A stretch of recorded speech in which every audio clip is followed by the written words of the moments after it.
friends, I have to say it. A strong, stable, national majority Conservative government.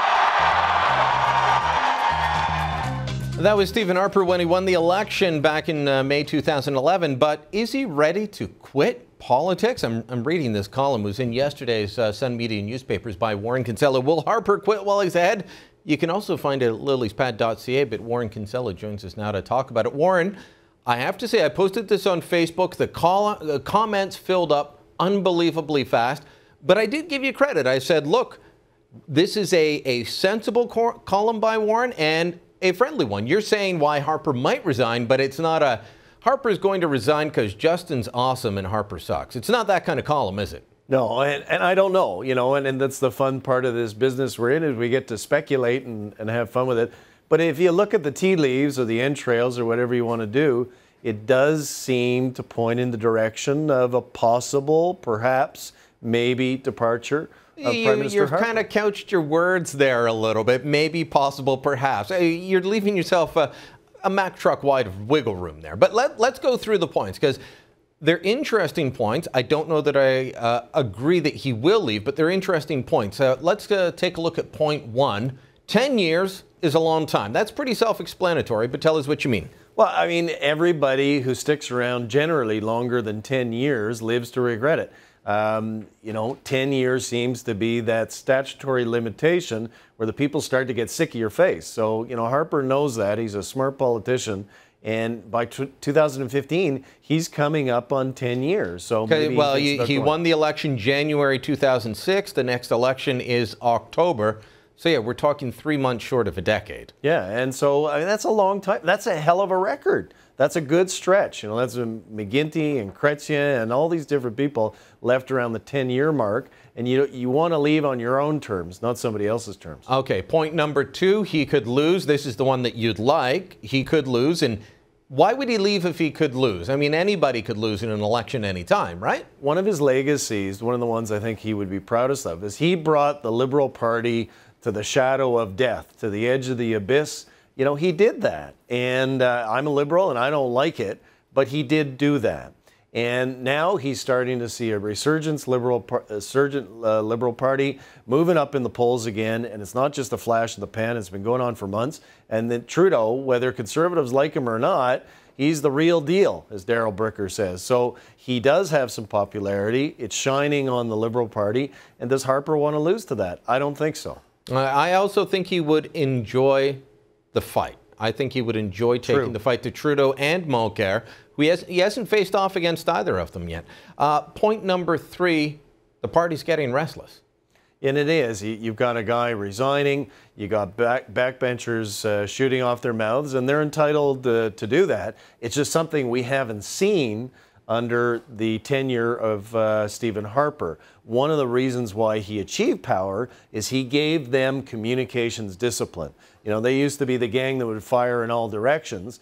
Now under him, they became the gang that just shot straight. Now that seems to be falling apart, and you got people getting restive on the backbenches. And at that point, this is really the cycle all parties go through, right? Yeah, it is. And with Chrétien, Chrétien won every single seat in Ontario.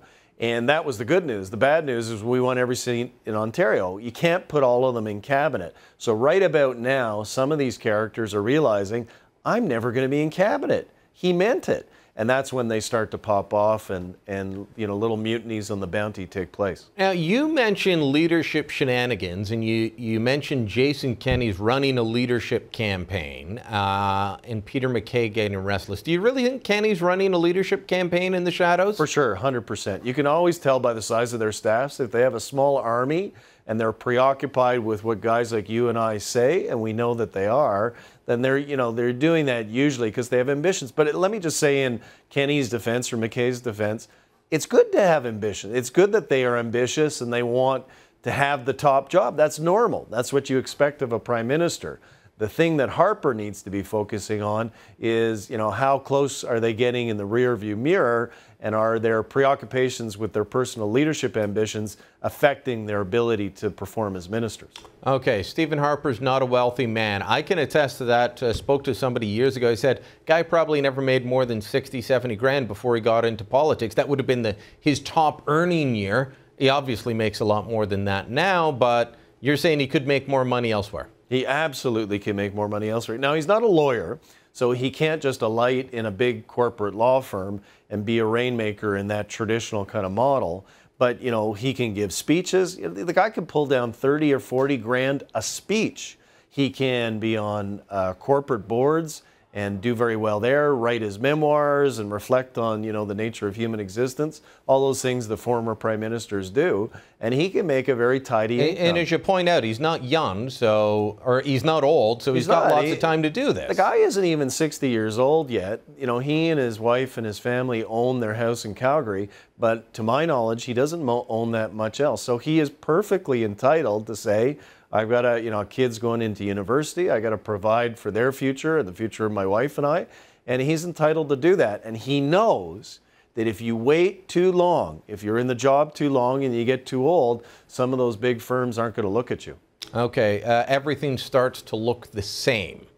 What do you mean by that? The files, you know, the challenges that come up, the things that were so exciting and new and different at the start of your term, you start to see the same things happening over and over again. Economic challenges and national security and healthcare, all of these things have a sameness to them. And some of the cast of characters may change and the premiers may change, but he's heard it all But you're before. having the same fights. Yeah, and it becomes kind of boring. It's not as exciting as it once was. Now, he's got the most exciting job in Canada. There's no doubt about that. It is the biggest job that there is. But, you know, at a certain point, he's probably, when he goes home with those big briefing books at night to 24 Sussex, he's probably saying, geez, you know, I've seen this before 2 or 3 or 4 times.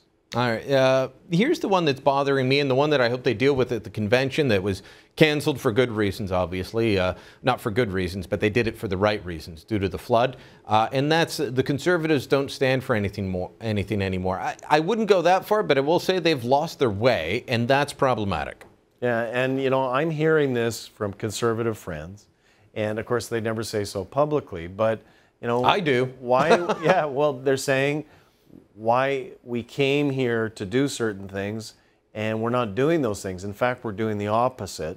And I don't know what the mission statement is anymore. You know, the test in politics, as in life, you need to be able to have that elevator conversation. Turn to the person beside you and say, I'm Brian Lilly, and I'm here to do blank. And, you know, so I'm Stephen Harper, and I'm here to do blank. None of us know what the blank is anymore. And that's a big problem in politics because people need to understand not only who you are, but what you want to do. And I think that's been lost. Okay, the job is done. That's your point number 9. We're running out of time, so let's go quick here. The job's done. What do you mean? Uniting the Conservatives and killing the Liberals? Uniting the right, kicking the stuffing out of the Liberals, and making conservatism a less radical choice. At one point, nasty guys like me, you know, were able to make conservatives scary and extreme and radical and stuff. And you can't do that anyway. It's not easy, is it? It's not easy. It was a lot of fun, though. I really enjoyed it. Okay. And he's changed that, and he deserves credit for that. Number 10, you said him. It's not fun anymore. You know, I've spoken to Stephen Harper. I've interviewed him more times than any member of the press gallery. I've talked to him a bunch at different events off camera. He's always said the same thing to me. As long as I'm enjoying myself, I'm going to keep in the job.